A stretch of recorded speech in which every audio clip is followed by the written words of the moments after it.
Assalamualaikum warahmatullahi wabarakatuh. Teman-teman sekalian yang dirahmati Allah, alhamdulillah kita bisa berjumpa lagi di channel At-Tafisal. Semoga kita semua diberikan kesehatan, semoga kita semua diberikan kebahagiaan di dunia dan juga di akhirat nanti. Amin, amin, amin ya rabbal alamin. Sebenarnya saya ingin memutarkan sebuah video yang sepertinya ada sebuah penyimpangan yang tidak disadari oleh orangnya. Artinya orang yang berceramah atau orang yang menyampaikan dakwah kepada jamaahnya. Tapi sebelum saya putarkan video itu, sebelum saya pertunjukkan video itu kepada kalian semua, maka saya perlu disclaimer terlebih dahulu.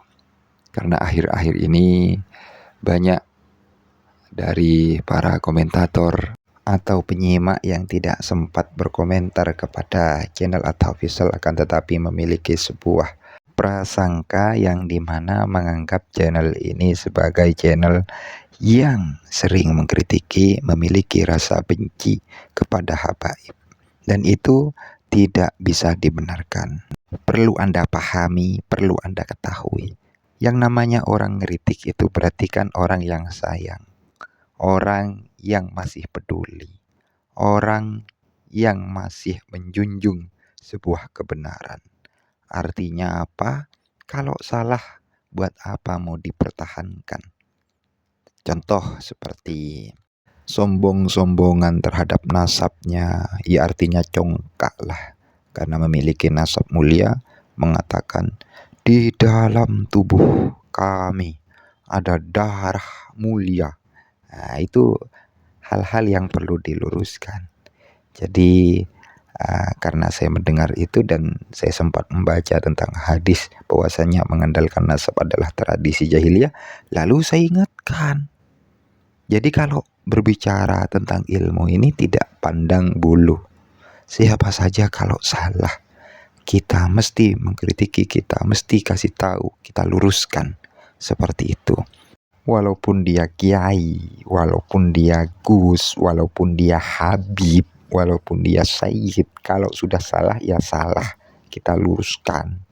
Jadi saya ingatkan kembali, kalau di dalam sebuah keilmuan tidak mandang bulu. Kalau Anda masih mandang bulu, mau meluruskan, maka bagaimana nanti ketika Rasulullah SAW bertanya kepada Anda yang tahu tapi tidak meluruskan? Bagaimana nanti ketika Rasulullah mengatakan, kenapa cucuku yang salah kau tidak luruskan, padahal engkau memiliki ilmu untuk meluruskan, atau padahal engkau tahu tentang hal itu? Bagaimana nanti ketika ditanyakan hal yang seperti itu oleh Rasulullah SAW? Jadi kalau mengenai ilmu, kalau salah ya salah, kalau keliru ya keliru. Jadi niatnya itu adalah saling mengingatkan dan saling memperbaiki. Artinya hal seperti ini jangan anggap hal yang buruk. Kita pikir dulu masuk kemana nanti ini, karena kita sekarang itu dihadapkan dengan sebuah keilmuan, ya, dihadapkan dengan sebuah keilmuan. Artinya kalau sudah bahas ilmu, kita singkirkan dulu yang namanya gelar, ya. Singkirkan dulu yang namanya gelar. Karena gelar tidak menentukan orang tersebut adalah orang yang selalu benar. Ingat, yang maksum, ya, adalah Rasulullah SAW. Siapapun Anda, bergelar apapun Anda bisa salah. Karena apa? Karena memang tidak maksum. Yang maksum itu adalah Rasulullah SAW. Nah, jadi kalau Anda memakai prinsip itu dan Anda mau membuka pikiran, membuka mata, kenapa orang-orang sekarang kok banyak mengkritiki oknum-oknum habib, orang-orang yang sering mengandalkan nasab, orang-orang yang sering salah paham tentang hadis, orang-orang yang memang ada kekeliruan dalam membaca. Kenapa kok seperti itu?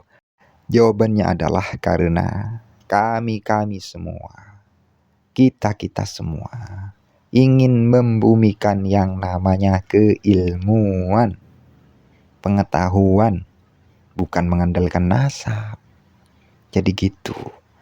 Dan sepertinya disclaimer ini cukup lama ya, cukup panjang lah. Mari kita langsung ke video yang perlu kita bahas, yang perlu kita kritiki, yang perlu kita komentari. Jadi seperti ini. Yang ada komentar di medsos, termasuk rukun iman akhir, cinta dengan para zuriyah Rasulullah SAW. Berarti nggak belajar dia. Jadi menjawab termasuk rukun iman. Karena apa? Mengimani hadis-hadis disampaikan oleh Allah SAW. Berapa banyak nih hadisnya nih? Ya, ini hadis semua nih tentang Ahlul Bait nih.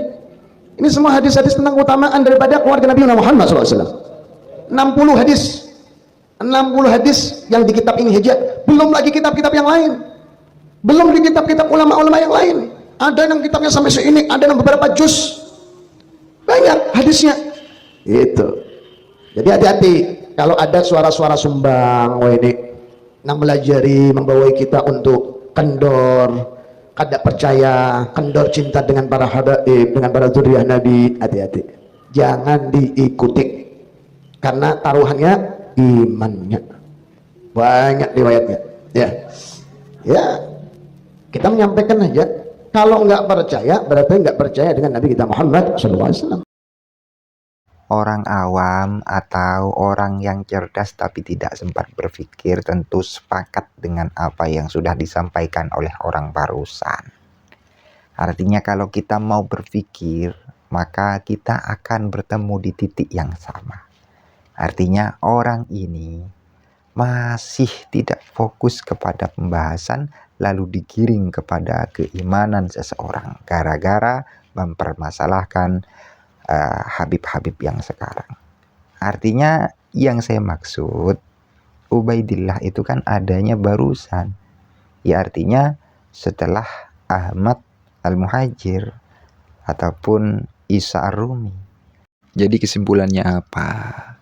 Kalau Anda mau menggulung ataupun mengumpulkan tentang apa yang sudah saya sampaikan tadi, artinya kita semua tidak menafikan hadis itu, ya. Artinya hadis yang memerintahkan kita untuk menghormati dzurriyyah Nabi. Saya tidak menafikan. Ya, kita semua tidak menafikan. Akan tetapi di sini permasalahannya adalah Ubaidillah. Ini yang diperdebatkan, ya. Ini yang diperbincangkan oleh Kiai Imaduddin Utsman Al-Bantani.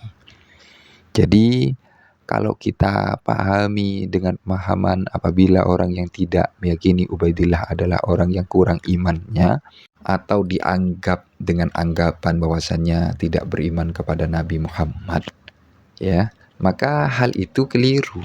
Artinya anggapan itu, tuduhan itu, tudingan itu keliru. Itu tidak bisa dibenarkan. Saya katakan sekali lagi, itu tidak bisa dibenarkan. Artinya yang dipermasalahkan sekarang itu adalah nasab dari jalur Ubaidillah. Artinya apa? Artinya kalau kita paham tentang poin pembahasan yang lagi dibahas di sosial media atau secara langsung, sebenarnya kita tidak mungkin mengarah atau mengatakan kalau orang yang tidak meyakini nasab Ubaidillah adalah seorang yang kurang imannya. Jadi tidak mungkin memiliki kesimpulan itu kalau kita memang benar-benar paham. Ya artinya jangan sampai Anda katakan orang-orang yang tidak percaya Ubaidillah itu nyambung, jangan sampai Anda katakan orang tersebut kurang keimanannya. Karena ayo kita pahami, ayo kita dalami dari apa yang menjadi permasalahan di akhir-akhir ini.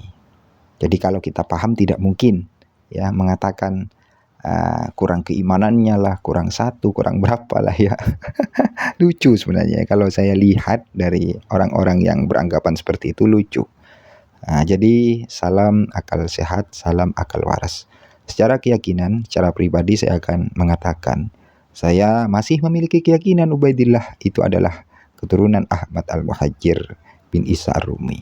Akan tetapi kalau secara keilmuan, ya, kalau secara keilmuan, maka saya masih ikut kepada apa yang sudah pada saat ini dibahas.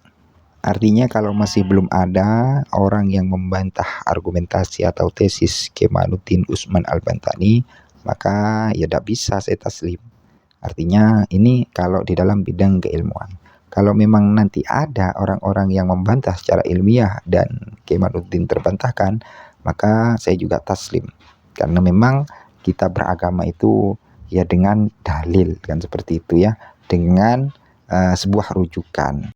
Yakni adalah Al-Quran dan juga hadis atau dalam kata lain as-sunnah, dan juga petunjuk atau pendapat para ulama ya yang sudah mengkaji kitab Al-Quran dan hadis Nabi Muhammad SAW.